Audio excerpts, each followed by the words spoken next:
रोशन नेपाल से पूछते हैं, इंटरनेट पर ढूंढते हुए मुझे सृष्टि काल नाप के अलग अलग अनुमान मिले। ब्रह्मांड पुराण लिंग पुराण में भी अलग अलग युग के अलग अलग काल लिखे। शास्त्रों में ऐसी असमानता क्यों है? क्या युगों के 4 चक्र सत्य में हुए हैं? क्या युगों के अंत में सच में प्रलय होती है? क्या 14 भुवन भी सच में होते हैं? ये पूछते हैं हमारे नेपाल से रोशन जी। तो रोशन जी, पुराणों में जो बातें कही गई हैं वह एक तरह से कोडेड लैंग्वेज में, so it might not definitely mean what you are understanding. 14 भुवन होते हैं कि नहीं होते हैं, प्रलय होती है कि नहीं होती है। देखिए, आप इतने दूर मत जाइए, थोड़ा सा नजदीक रहिए। थोड़ा सबसे पहले अपने मन को समझिए, क्या मन है या नहीं है, और मन का स्वरूप क्या है, मैं हूं या नहीं हूं, मेरा स्वरूप क्या है, और इस समय जिसको आप देख रहे हो ये सृष्टि क्या है, ये कैसे बनी। आपने खुद ही लिखा ना, शास्त्रों में अलग अलग अनुमान हैं, तो अनुमान ही तो कर सकते हैं ना। जैसे एक जगह आया कि विष्णु की नाभि कमल से ब्रह्मा जी आए। ब्रह्मा जी पूछते हैं विष्णु को कि मैं कहाँ से आया, मैं जानना चाहता हूँ। तो वो उस कमल की स्टेम में, डंडी में घुस गए, और फिर कई युगों युगों युगों युगों पर्यंत वो उसी स्टेम में चलते रहे and he couldn't find the origin. फिर उन्होंने प्रार्थना करी कि प्रभु मेरे लिए अपना स्वरूप प्रकट करिए। तो ये स्टोरी को बहुत अच्छे से समझिए कि ब्रह्मा जब स्वयं ना जान सके कि वो कहाँ से निकले हैं, हाँ, तो आप इस पचड़े में पढ़ना ही क्यों चाहते हो? It's a very philosophical question, and then there are hundreds of answers which are available, but every shastra, when they are talking about certain answer, they have certain agenda in the meaning about it. सत्य क्या है? सत्य एक याद रखिए, सच्चिदानंद व्यापक ब्रह्म ही सत्य है। जगत बनता मिटता हमें दिखता है, बट एक्चुअल में ये एक ऑनगोइंग प्रोसेस है, इसलिए ऐसा कोई समय होगा नहीं जब सृष्टि अपने स्थूल या सूक्ष्म रूप में नहीं होगी। जब सृष्टि स्थूल से सूक्ष्म होती है, माने when the elements disintegrate, that is called प्रलय, और सब एक दिन समाप्त हो जाएगा, ऐसा वक्त जब आया था तो वो किसने देखा था? और अगर देखने वाला बचा हुआ था, उसका शरीर बचा हुआ था और आंखें बची हुई थी जिससे उसने देखा, तो फिर तो सब नष्ट ही नहीं हुआ। तो ये कैसे देखा कि सब नष्ट हो गया था? तो ये उनका अनुमान था या उनकी अनुभूति थी? चलिए हम थोड़ा नजदीक आते। जब आप रात गहरी नींद में सोते हैं तो आपको संसार की प्रतीति होनी बंद हो जाती। तो एक तरह से एक छोटी सी प्रलय तो आपकी भी हो गई ना। शरीर कहाँ है पता नहीं, मन कहाँ है पता नहीं, दुनिया कहाँ है पता नहीं, इतनी गहरी नींद में सो गए। इससे हम निद्रा को शास्त्र में हम नित्य प्रलय बोलते हैं। तो हम देख ही तो रहे हैं ना, रोज रात सब भूल जाते हैं, सुबह उठते हैं फिर दुनिया चालू, फिर भूल जाते हैं फिर दुनिया चालू। तो स्थूल से सूक्ष्म सृष्टि की स्मृति या सृष्टि की प्रतीति ये चलती रहती है। एलिमेंट्स स्थूल से सूक्ष्म हो जाते हैं, माने डिसइंटीग्रेट हो गए, फिर वापस इंटीग्रेट हो गए, राइट। तो इस इंटीग्रेशन को हम सृष्टि का बनना कहते हैं। बट एक्चुअल में there was not a day when there was nothing, there was always something. चाहे वो एलिमेंटल फॉर्म में था, चाहे वो सूक्ष्म रूप में था, चाहे वो कारण रूप से था। पर कारण से सूक्ष्म, सूक्ष्म से स्थूल, फिर स्थूल से सूक्ष्म, फिर सूक्ष्म से कारण, ऐसे एक चक्र जो है सो चलता रहता है। और शास्त्र में अलग अलग वचन जो हैं वो किसी कारण से कहे जाते हैं। And let me make it clear Roshan ji, Purana हमेशा किसी समझदार जागरूक ब्रह्मवेता से ही पढ़ना चाहिए। खुद से पढ़ेंगे तो सिर्फ यही होगा जो अभी आपके साथ हो रहा है। ये है कि सवाल पे सवाल और सवाल पे सवाल। अभी कुछ देर अगर आप सवालों के पचड़े में ना, इट्स जस्ट खुजली ऑफ योर माइंड क्या है जवाब? मैं दे भी दूं, तुम्हारा मन 1000 सवाल कर सकता है, या एक दूसरा तरीका हो सकता है, आप शांत होकर के मन को डुबकी खाने दीजिए, मन एकाग्र और निर्विकल्प होए। तो पहले अपना आप स्पष्ट करिए, एंड दुनिया कब हुई नहीं हुई, थोड़ी देर इसको भूल के अपने निजता में, मन की स्थिरता में, समाधि में जाएंगे तो ये जो एक खुजली उठती है ना क्यों और कैसे की, ये भी चली जाएगी। बाकी सांख्य दर्शन एक अलग तरीका बताता है, सृष्टि क्यों कैसे हुई। मीमांसा वाले अलग बोलते हैं, वेदांत तो सारा संसार ही कल्पना है, मिथ्या है, ऐसा बोलता है। तो भिन्न भिन्न जो थेरीज हमको हमारे 6 शास्त्रों में मिलती हैं, तो वो ऋषियों ने येन केन प्रकरेन जैसे तैसे भी संसार से परे मन हटाओ, लक्ष्य ये है। तो किस थेरी से तुम हटाते हो, that is not the question. Question is कि मन इससे हटे और स्वरूप में लगे, that is more important. Deepanshu Bhatia Alwar से पूछते हैं, ऐसा कहा जाता है परमात्मा सर्वव्यापक है, हर जगह शरीर के कण कण में मौजूद है। ऐसा भी कहा जाता है परमात्मा आत्मा के अंश रूप में हमारे शरीर में स्थित है। मैं इस जिज्ञासा को हल करना चाहता हूँ, कृपया मार्गदर्शन करें। दीपांशु जी, जैसे अग्नि सब जगह है, कुर्सी में, मकान में, प्लास्टिक में, सब पदार्थों में है, लेकिन उसमें से रोशनी नहीं निकलती। तो रोशनी कब निकलती है? जब घर्षण होए, माने विद द मैच स्टिक होए, विद द लाइटर होए, और फिर हम उसको संभाल लें, उसको अग्नि को, तो अग्नि रोशनी देती। तो अग्नि हो गई 2, एक समान एक विशेष। ऐसे ही समान रूप से परमात्मा सर्व जगह में है, पर उसकी अनुभूति विशेष रूप से आत्मा में ही होती है। समान रूप से जैसे अग्नि पानी में भी है, पर पानी ऐसे आग पे डालोगे तो बुझा देता है, पर इसी पानी को जब फोर्सफुली फेंका जाता है थ्रू द इंजन्स, एक हाइट से जब ऊपर से नीचे गिराते हैं, तो यही पानी का मोशन इलेक्ट्रिसिटी उत्पन्न करता है। तो पर पानी वाली अग्नि से आप रोशनी नहीं कर सकते। अग्नि वृक्ष में भी है, अग्नि धरती में भी है, अग्नि वायु में भी है, बट ये सब उसके समान रूप हो गए, और विशेष जिसमें रोशनी हो, प्रकाश हो, वो अग्नि का विशेष रूप हो गया। ऐसे ही समान रूप से परमात्मा सर्व देश काल वस्तु में है, पर उसका अगर हम कहें कि हम वो रोशनी, वो अनुभूति, वो आनंद का प्रगटाव कहाँ पर होगा, तो वो होगा इन योर ओन सेल्फ।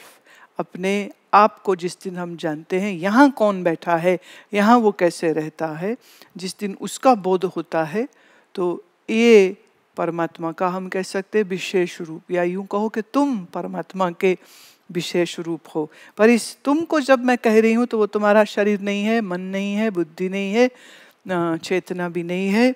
तुम जो शुद्ध स्वरूप आत्मा हो वह परमात्मा ही है। ऐसे परमात्मा का अस्तित्व, सत्यता का अस्तित्व, वह तो पंचभूत में है, सारी सृष्टि, सारे अंतरिक्ष में है।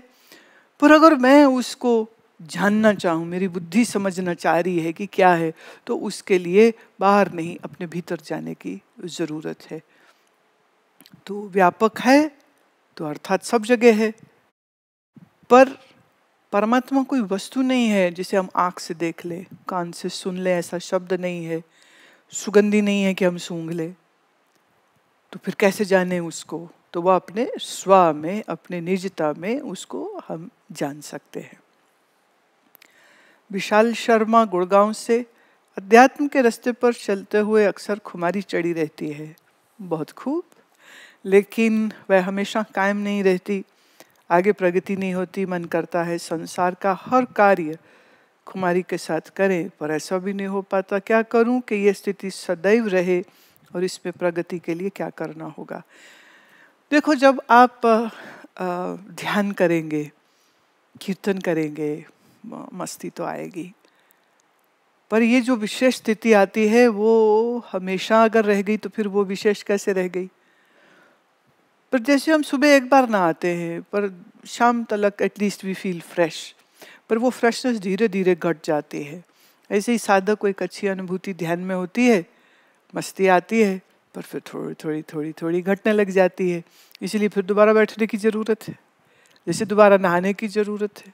जैसे खाओ तो पेट फुल, पर थोड़ी देर में धीरे धीरे लगता आप फिर कुछ खाने की ज़रूरत है। तो जब तक तुम सिद्ध नहीं हो जाते हो तब तक रोज रोज ध्यान, रोज रोज मस्ती, कीर्तन, शांत मौन बैठना, ये सब जो चाहिए चाहिए।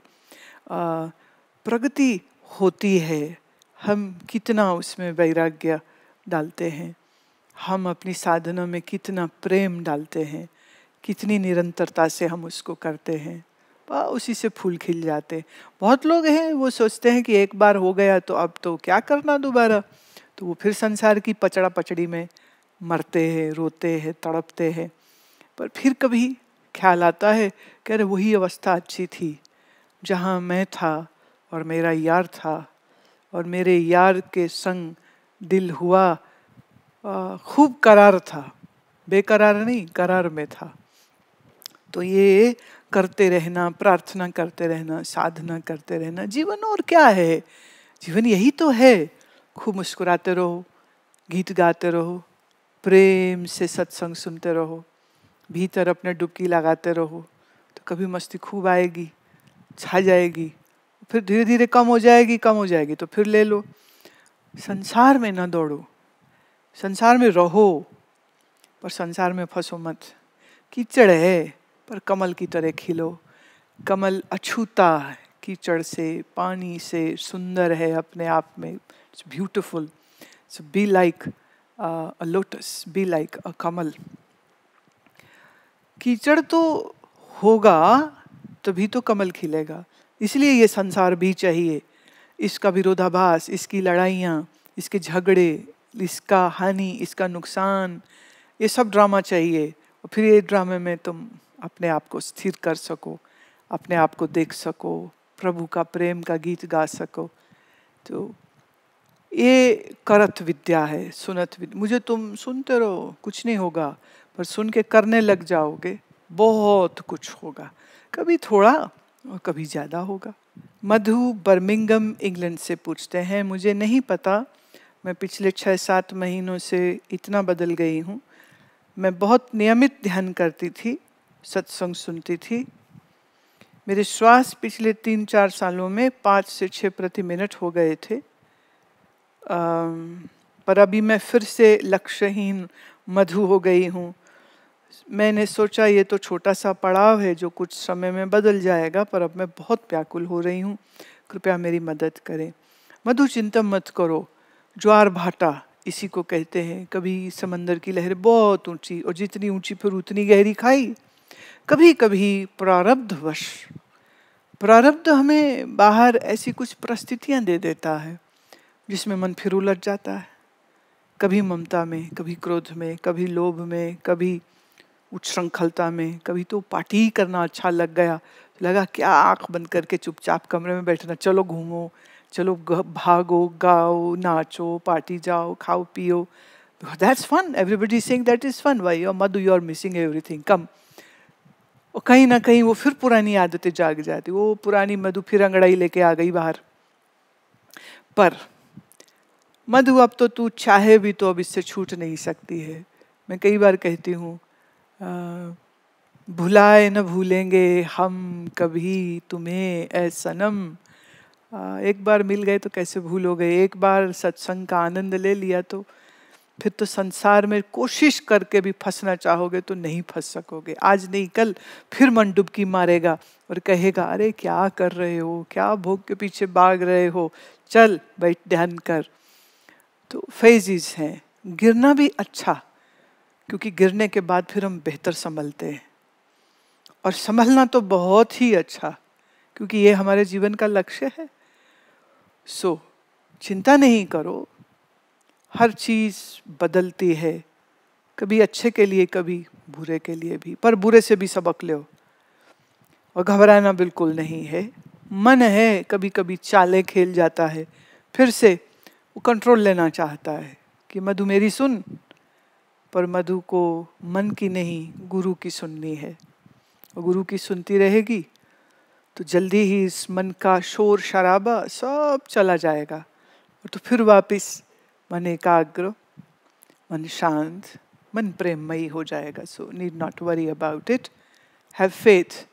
Have faith in yourself. Have faith in your lord who resides in you. There is no need to be scared. Don't be scared. मैं एक कहानी पढ़ रही थी. एक आदमी कहता है, हे ईश्वर, मैं रात स्वप्न में देखा कि मेरे संग हमेशा तुम चले हो. मेरे पद चिन्हों के साथ साथ तुम्हारे पद चिन्ह रहते थे. Your footsteps were always there with me. But then I saw that whenever I had hard times in my life, there were just only one footsteps, but the second was gone. What did happen? Did you leave me? And then God, in his dream, answers, no, my dear child, when it was difficult time, I lifted you up in my arms. Hence the footsteps, what you saw, were mine, not yours. तो मुश्किलों में भी ईश्वर हमें नहीं छोड़ते हैं. मुश्किलें आती हैं ताकि हम और मजबूत हो सके. इसलिए कभी मुश्किलों से घबराते नहीं, कभी डरते नहीं, कभी परेशान नहीं होते. Why fear when God is near? When Guru is so near to me and dear to me, there is no way that Lord will discard me or forget me or leave me or abandon me. God is always with me. God means truth. God means the ever consciousness. God means ever blissful. God means who is in me, and that is why I exist. So how can I be separated from my own self? Never. So चिंता मत करें. मन को थोड़ा विश्राम लेने दो और मन को कहे, बेटा भाग ले जितना भागना है. भागने में सुख नहीं होता, टिक जाने में सुख होता है. चित्रा जितेंद्र कदम, मुंबई. आपके प्रवचनों से मैंने समझा है कि ईश्वर कोई व्यक्ति नहीं, परम चैतन्यता है. ईश्वर से एकीकार को अनुभव करने के लिए हमें अपनी अलग पहचान को लीन करना होगा. जब भगवान कोई व्यक्ति नहीं, उनमें कोई इंसानी संवेदना नहीं, तो वह हमारी प्रार्थना का उत्तर कैसे देते हैं? और ये कैसे संभव है कि भगवान की स्तुति और पूजा से वो रिश्ते हैं? हम ईश्वर की तरफ एक कदम बढ़ाते हैं तो ईश्वर हमारी तरफ 1000 कदम बढ़ाते हैं. ये कैसे संभव है? ईश्वर तो निष्पक्ष है. देखिए, 2 बातें हैं इसमें. एक तो भक्ति मार्ग की और एक तो ज्ञान की. भक्ति मार्ग में हम कहते तुम ईश्वर को पुकारते हो तो वो सुनता है. अब इसको ज्ञान की दृष्टि से समझो. Just like if you will put your phone charger into electric socket, what will happen? The electricity will charge your phone. So we can say that the plug is praying in the socket, hence the phone is getting charged. Right? And if you don't put your phone charger's plug into the socket, your phone will never get charged. तो इसको हम कहेंगे कि phone कह रहा है कि बिजली भगवान ने मेरी प्रार्थना सुन ली, हमने कनेक्शन बनाया, फोन चार्ज हो गया. बस ऐसे ही जब हम प्रार्थना करते हैं तो हमारा कनेक्शन बन जाता है, मन चार्ज हो जाता है. तो ईश्वर व्यक्ति नहीं है, निश्चित. हमारी संवेदनाओं का, हमारी प्रार्थनाओं का ऐसा नहीं कि कोई बैठ के सुन रहा है और फिर वो कहता है अच्छा चलो आज इसकी बात मैं मान लेता हूँ, चलो इसकी रिजेक्ट कर देता हूँ.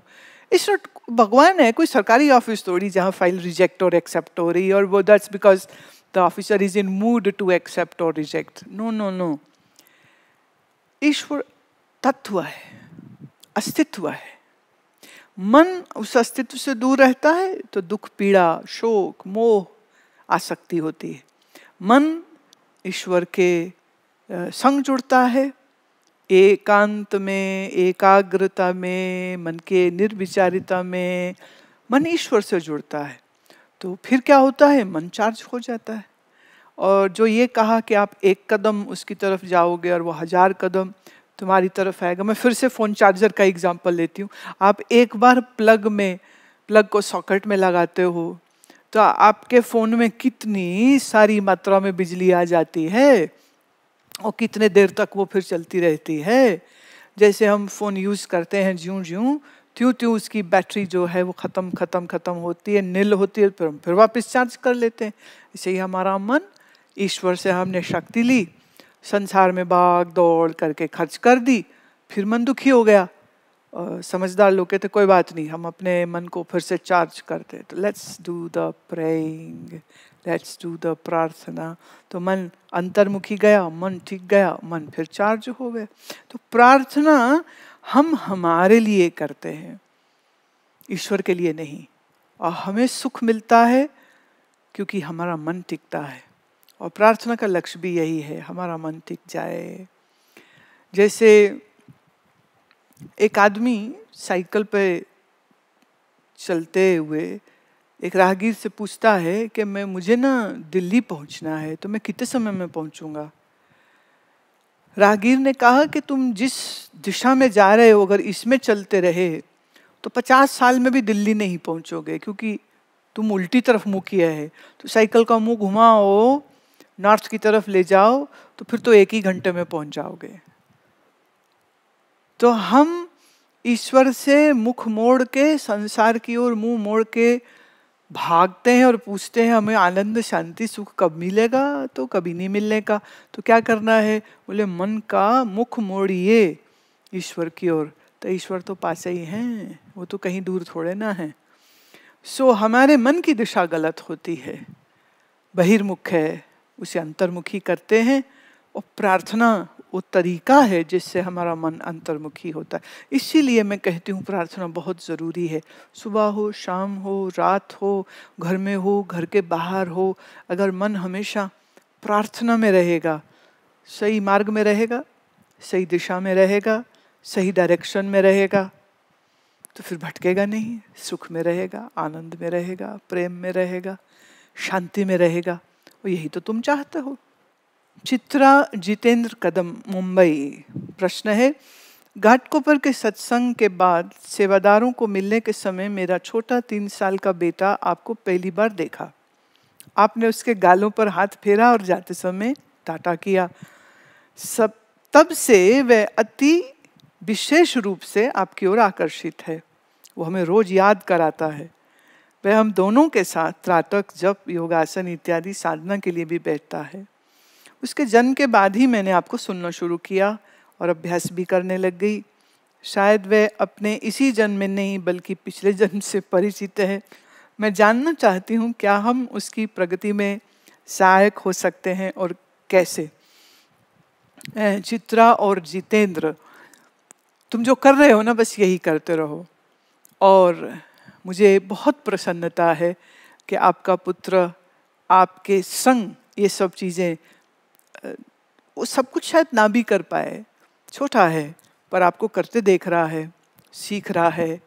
तो तुम धन्य हो कि तुम अपने बच्चे को एक ऐसा वातावरण आज दे रहे हो जहाँ वो अध्यात्म की सब साधनाओं को देख रहा है, संग संग कुछ कुछ कर भी रहा है। बस यही करते रहिए। पीछे संबंध क्या था क्या नहीं था इसमें क्यों जाना। अभी बहुत अच्छा आपके साथ भी और आपके पुत्र के साथ भी हमारा अच्छा संबंध है।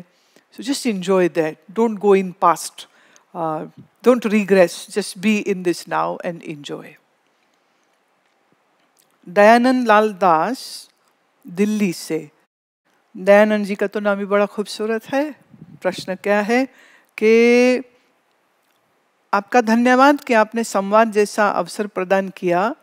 17 साल की उम्र से मैं एक संत से बहुत प्रभावित हुआ।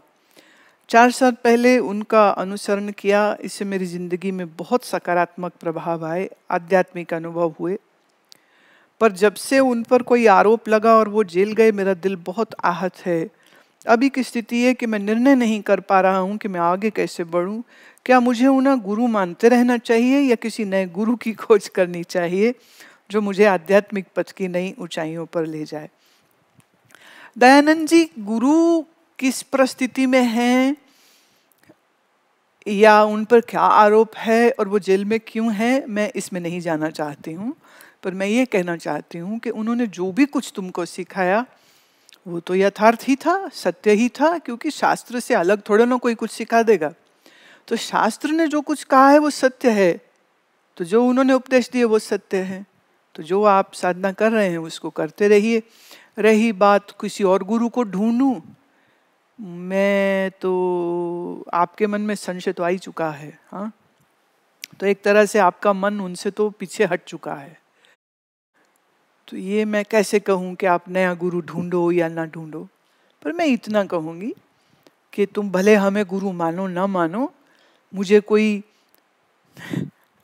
पावर ऑफ अटॉर्नी डॉक्यूमेंट तो साइन करके देना नहीं है कि तुम मेरा चेला हो, हाँ, और मुझे ही गुरु का हो, ऐसा कुछ एक्सक्लूसिव राइट मुझे तुम पे नहीं चाहिए। तो आप जैसे सूर्य सबका साझा होता है, ऐसे मैं सबके लिए हूँ। आप भले किसी के शिष्य हैं या नहीं है, डजेंट मैटर्स टू मी, क्योंकि मुझे आपसे कुछ चाहिए नहीं, ना रुपया, ना पैसा, ना वाहवाही, ना जय जयकार। तो अगर मुझे सुनते रहने से मन अध्यात्म पथ पर और पक्का होके चलता है तो चलते रहिए। बाकी परिस्थितियाँ, कठिन परिस्थितियाँ कई बार सबको भोगनी पड़ती हैं, तो थोड़ा थोड़ा गुरु के उपदेश को पकड़िए। बाकी परिस्थितियाँ जिनमें वो हैं, आप उससे परेशान हो रहे हैं, मैं समझ सकती हूँ, पर अच्छा रहेगा कि उनके दिए उपदेशों के ऊपर आप मन को जोड़ के रखें, तो वो ज़्यादा उत्तम होगा। सत्य प्रकाश मंचरकर, नई पनवेल, मुंबई। ये कैसे माना जाए कि पुनर्जन्म सत्य है? इसके ठोस वैज्ञानिक प्रमाण है क्या? नहीं, मैं तुमको प्रमाण दे दूं तो इसका क्या प्रमाण है कि तुम मेरी भी बात मान जाओगे और फिर तुम कहोगे जी कि मैं नहीं मानता। तो ना मानना चाहे कोई तो उसको हम प्रमाण क्यों देवें?